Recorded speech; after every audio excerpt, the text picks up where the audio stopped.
ইসলামী শ্রমিক আন্দোলন বাংলাদেশ কর্তৃক আয়োজিত মে দিবস উপলক্ষে আজকের এই শ্রমিক সমাবেশের সংগ্রামী সভাপতি, আজকের প্রধান অতিথি, ইসলামী আন্দোলন বাংলাদেশের সংগ্রামী সিনিয়র নায়েবে আমির,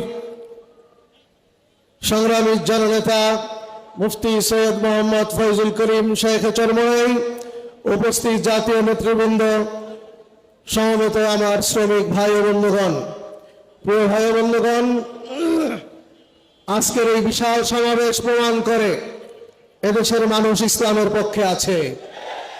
আজকের সমাবেশ প্রমাণ করে এদেশের মানুষ ইসলামী শরিয়াকে পছন্দ করে।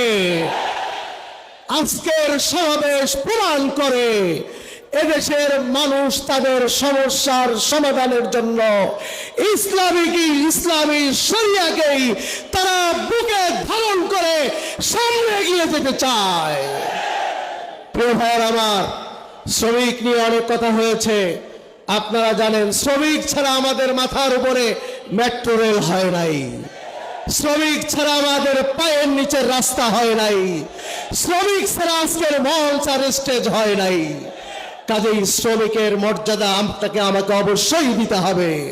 বিশ্বনবী আলাইহিস সালাতু ওয়াস সালাম, আজকে আমরা মে দিবস পালন করছি, মাত্র 1886 সালের ঘটনা, অথচ বিশ্বনবী মুহাম্মদ রাসূলুল্লাহ সাল্লাল্লাহু আলাইহি ওয়াসাল্লাম 1450 বছর আগে বলে গিয়েছেন, কিয়ামতের ময়দানে আমি তাদের সাথে গোসা করব।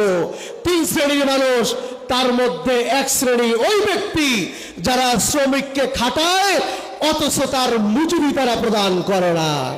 প্রিয় ভাইরা আমার, কাজেই বলে দিতে চাই, ইসলামের শ্রমিকের যেই অধিকার এবং মর্যাদা দিয়েছে, শরীয়ত আইনে যেই অধিকার এবং মর্যাদা দেওয়া হয়েছে, তা যদি প্রতিষ্ঠা করতে পারি, বাংলাদেশ কেন গোটা বিশ্বের কোন শ্রমিককে তার অধিকারের জন্য একবারও আন্দোলন করতে হবে না ইনশাআল্লাহ।